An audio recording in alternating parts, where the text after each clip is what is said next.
Skaitinys iš Jozuės knygos. Anomis dienomis Viešpats tarė Jozujai: šiandien nuritinau nuo jūsų Egipto gėdą. Būdami stovykloje prie Gilgalo, Jericho lygumose, izraeliečiai atnašavo perėjimo auką 14 mėnesio dienos vakarą. Rytojaus dieną po perėjimo aukos, kaip tik tą dieną, jie valgė iš krašto derliaus, neraugintus papločius ir pagrūzdintus grūdus. Ta pačią dieną, kai jie valgė iš krašto derliaus, izraeliečiai manos daugiau nebegavo. Jie valgė tų metų Kanaano krašto derlių. Tai Dievo žodis.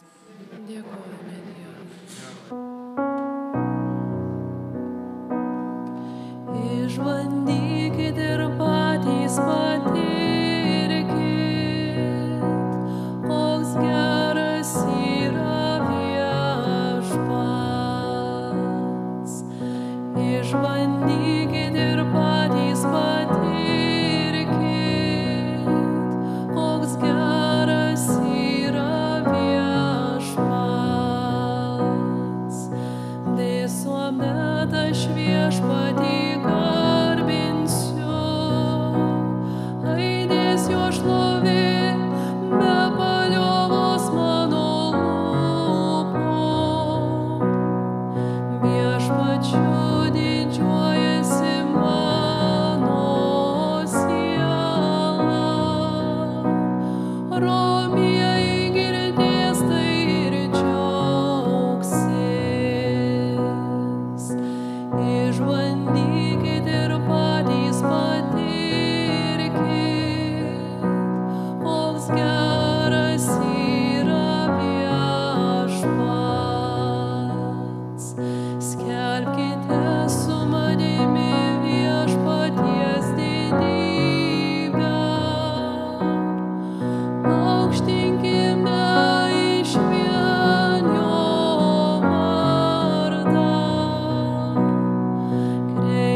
Skaitinys iš Šventojo apaštalo Pauliaus antrojo laiško Korintiečiams.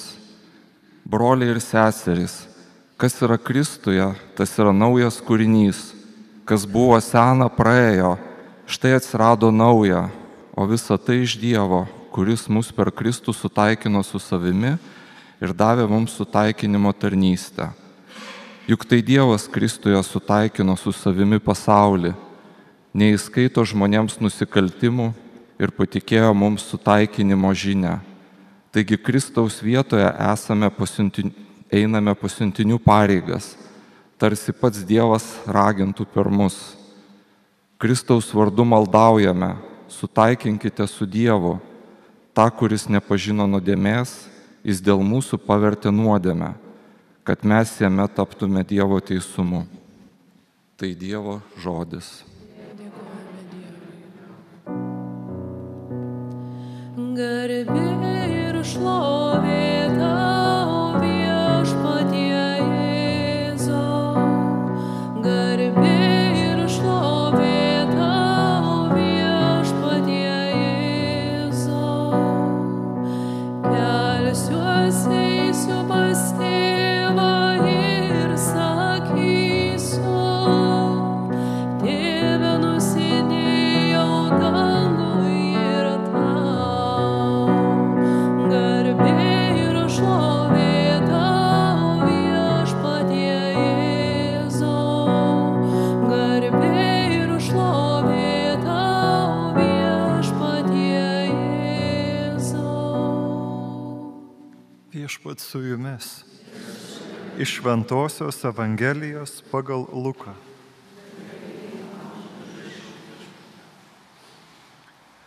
Anuo metu pas Jėzų rinkdavosi visokie muitininkai ir nusidėjėliai jo pasiklausyti. O fariziejai ir rašto aiškintojai murmėdavo: šitas priima nusidėjėlius ir su jais valgo. Tuomet Jėzus pasakė jiems palyginimą. Vienas žmogus turėjo 2 sūnus. Kartą jaunesnysis tarė tėvui: Tėve, atiduok man priklausančią palikimo dalį. Tėvas padalijo sūnums turtą. Netrukus jaunėlis, susiėmęs savo dalį, iškeliavo į tolimą šalį. Ten palaidai gyvendamas išeikvojo savo lobį. Kai viską išleido, toje šalyje kilo baisus badas ir jis pradėjo stokoti. Tada nuėjo pas vieną šalies gyventoją ir stojo jam tarnauti. Tasai jį pasiuntė į laukus kiaulių ganyti.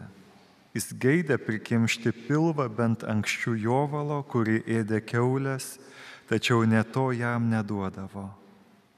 Tada susimąstė ir tarė: kiek mano tėvo samdinių apsčiai turi duonos, o aš čia mirštu iš bado. Kelsiuos, eisiu pas tėvą ir sakysiu: Tėve, nusidėjau dangui ir tau, nesu vertas vadintis tavo sūnumi, priimk mane bent samdiniu. Jis pasiryžo ir iškeliavo pas tėvą. Tėvas pažino jį iš tolo, labai susigraudino, pribėgo prie jo, puolė ant kaklų ir pabučiavo. O sūnus prabilo: Tėve, nusidėjau dangui ir tau, nebesu vertas vadintis tavo sūnumi. Bet tėvas įsakė tarnams: kuo greičiau atneškite geriausią drabužį ir apvilkite jį. Užmaukite jam ant piršto žiedą, apaukite kojas. Atveskite nupenėtą veršį ir papjaukite. Potaukime, linksminkimės, nes šis mano sūnus buvo miręs ir vėl atgijo, buvo pražuvęs ir atsirado. Ir jie pradėjo linksmintis. Tuo metu vyresnysis sūnus buvo laukuose. Eidamas namo ir prisiartinęs prie sodybos, išgirdo muziką ir šokius. Jis pasišaukė tarną ir paklausė, kas čia dedasi. Tas jam atsakė: sugrįžo tavo brolis, tai tėvas liepė papjauti nupenėtą veršį, kad sulaukė jo sveiko. Tada šis supyko ir nenorėjo eiti namo. Tėvas išėjęs pradėjo vadinti jį vidun, o jis atkirto tėvui: štai jau tiek metų tau tarnauju ir niekad tavo įsakymo neperžengiau, o tu man nė karto nesidavęs nė ožiuko pasilinksminti su draugais. Bet vos tik sugrįžo šitas tavo sūnus, prarijęs tavąjį turtą su kekšėmis, tu tojau jam papjovei nupenėtą veršę. Tėvas atsakė: vaikeli, tu visuomet su manimi ir visa, kas mano, yra ir tavo. Bet reikėjo potauti bei linksmintis, nes tavo brolis buvo miręs ir vėl atgijo, buvo žuvęs ir atsirado. Tai viešpaties žodis.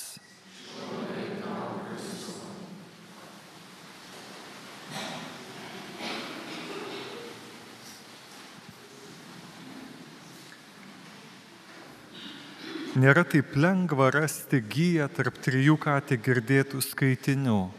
Jozuės knygos labai trumpi sakinukai, tada apaštalas Paulius su savo antruoju laišku korintiečiams ir galiausiai mums geriau žinoma istorija apie gailestingąjį tėvą iš Luko Evangelijos.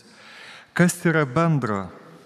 Pasistengime atrasti tą giją, kuri gali būti mums nematoma, bet labai svarbi šios dienos skaitiniuose. Pirmasis skaitinys - Jozuė. Izraelio vadas po Mozės kovojo didžius mūšius ir vedė tautą į pažadėtąją žemę.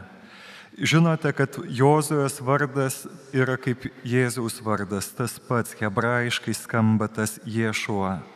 Ir ankstyvieji bažnyčios tėvai visą laiką, kai žvelgdavo ir skaitydavo apie Jozuę, visą laiką žinodavo, kad tai yra tarsi nuoroda į Jėzų. Į Jėzų iš Nazareto, kuris taip pat kovojo mūšį su nuodėme ir mirtimi, per savo kančią mirtį žmoniją atvedė į dangaus pažadėtąją žemę. Ir ką šiandien skaitome, kokius sakinius apie Jozuę iš tos visos kelionės. Šiandien esame kulminacijoje toj kelionės. Jau įžengė Mozė, jau Jozuė su tauta į tą pažadėtąją žemę ir paskutinį kartą valgo maną. Nes jau skaitome, kad vėliau jie valgo jau nebe maną, bet derlių to krašto, į kurį įžengia. Mana tai tas valgis, kuriuo Dievas maitino išrinktąją tautą 40 metų. Tas keistas maistas iš dangaus, kuris palaikė jų gyvybę. Ir žinome iš Išėjimo knygos, kad tai nebuvo kažkas ypatingo. Nei skanaus, nei kažkas patrauklaus, bet žodžiu tai jiems 40 metų užtikrino gyvybę, užtikrino jėgas ir davė žodžiu to, ko reikia Dievas, kad jie pasiektų pažadėtąją žemę. Ką šis įvykis dar 12 šimtmečių iki Jėzaus turi bendro su Jėzumi ir mumis galime paklausti. Jėzus taip pat prieš savo mirtį ir kančią švenčia perėjimą, kaip ir šiandien Jozuė su tauta, paskutinę vakarienę su mokiniais ir taip pat duoda maną tiems, kurie bus po jo. Tarsi ir vėl prasideda naujas ėjimas link kitos pažadėtosios žemės, link dangaus karalystės. Tarsi vienas etapas įveiktas ir su Jėzumi prasideda naujas etapas ir jis duoda naują maistą mums, savo kūną ir kraują. Ir tas kūnas ir kraujas jo, ta duona, tas vynas, kurį mes priimam kiekviena šventąsias mišias, taip pat atrodo nieko ypatingo. Paprasta plotkelė, kaip mes sakome, paprastas vynas, saldesnis, rūgštesnis tas vynas, bet tai yra šiandien dieną mums Dievo dovanojamas maistas iš dangaus, maistas kelionėje per dykumą į dangų. Ir kas nutiks, kai mes iš šio pasaulio pereisim į dangų? Jau nebus reikalinga mums šita mana, Eucharistija. Tomas Akvinietis labai gražiai sako ir moko, kad Eucharistijos nebeliks, kai būsime dangaus tikrovėje, kaip manos nebeliko Izraeliui įžengus į pažadėtąją žemę, nes mes jau Jėzų matysime tokį, koks jis yra, kaip Izraelio tauta pažadėtoje žemėje valgė iš to žemės derliaus. Kuo pirmasis skaitinys iš Jozuės knygos yra susijęs su antruoju skaitiniu iš antrojo laiško korintiečiams, vienas iš pačių svarbiausių Naujojo testamento Pauliaus tekstų. Šiandien Paulius sako, kas yra Kristuje Jėzuje, tas yra naujas kūrinys, kas buvo sena praėjo. Štai atsirado nauja. Kuo krikščionybė skiriasi nuo kitų religijų, mielieji? Tuo, kad krikščionybė nekviečia tik tai būti mus geresniais vyrais ir moterimis. Ne. Tikslas, kas sekmadienį ateiti į šventasias mišias, dalyvauti mišiuose, eiti iš pažinties, nėra tapti gerais berniukais ir gerom mergaitėm. Mes tokiais mokam būti ir be krikščionybės. Krikščionybės esmė skirtinga nuo to, ką siūlo mums kitos religijos ir kiti religijų kūrėjai. Buda, Muhamedas, Konfucijus, jie siūlo keisti elgesį ir mąstymą, bet šiandien girdime, kad Paulius sako, kas seka Jėzumi, tas turi tapti naujų kūrinio. Ne tik naujai elgtis, naujai mąstyti, bet iš esmės tapti kažkuo nauju, panašiu į Jėzumi. Reiškia, valgau Eucharistiją tam, ne kad būčiau geresnis žmogus, bet kad iš esmės tapčiau naujų žmogumi. Ne tik teisingesnis, ne tik moraliai nepriekaištingas, bet naujas kūrinys. Todėl rytų, vakarų bažnyčios tėvai drįso sakyti, kad Dievas tapo žmogumi, kad žmonės taptų Dievu. Ir tam mums reikalinga Eucharistija. Abudu skaitiniai šiandien, tiek pirmasis, tiek antrasis, kviečia mus permastyti, kaip žvelgiu į Eucharistiją. Ar tai tik gražus simbolis, kuris mane įkvėps mąstyti apie Jėzų, tapti kažkokiu geresniu žmogumi? Šiandien sako skaitiniai ne. Eucharistija, Kristaus kūnas ir kraujas, ta nauja mana iš dangaus, kuri veda mus į dangaus karalystę, iš esmės nori mus transformuoti. Naujas žmogus, nauja moteris ir naujas vyras. To nemoko jokia kita religija iš esmės. Ten gali tapti geresniu žmogumi. Čia, kas sekmadienį, tampi visiškai kitokiu žmogumi. Pagaukime tą skirtumą tarp kitų religijų ir krikščionybės. Tai yra kažkas nauja, neregėta ir nematyta. Ir apie tai mums šiandien taip pat byloja ir galiausiai Evangelija. Kas yra tas tėvas, kuris kelia puotą? Tai Dievas, kuris būtent nori mus sudievinti. Mes visi reikalaujame iš Dievo nebūtų dalykų, darome nuodėmes, atsitraukiame nuo Jo. Atrodo mums, kad neįmanoma būti toks kaip Jėzus, neįmanoma būti tokiu, kokiu Dievas prašo, kad būtume. Tai atrodo peržengia. Ir mes einame ne paskui Jėzų, bet paskui visokiausius kitus stabus ir galvojame, kad tai bus lengvesnis kelias, bet galiausiai nepasotina. Paklauskite visų kitų, kas išsivadavo iš sektų visokiausių, kitų religijų. Sako, tai nepasotina. Galiausiai vaikščiojom, darėm kažkokias apeigas atlikome, bet tai kunigė sako, mums nesuteikia ramybės. Kas pasotina, kas suteikia ramybę žmogui? Tai tik tai siekimas paskui Jėzų ir valgymas tos duonos ir to kraujo. To vyno, kurį jis mums duoda kiekvienas šventasias mišias. Sako, kad tėvas apgaubia tą sūnų. Tai galima sakyti, savo prigimties apsiaustą tėvas suteikia sūnui ir atveda jį po to asmenę, tai reiškia į Eucharistiją. Tad šiandien aš prašau Dievo malonės mums visiems atnaujinti mūsų tikėjimą Eucharistiją. Ne tik per Eucharistiją noriu būti geresnis žmogus, bet iš esmės šiandien prašykime būti naujais žmonėmis, naujais vyrais, naujomis moterimis, naujais kūriniais, kurie visų kuo yra panašus į Jėzų. Tavo akis, tavo ausis, tavo mąstymas, tavo širdis, tavo prisilietimas turi būti kaip Jėzaus. Kaip tai įvykdoma, kai valgai Eucharistiją.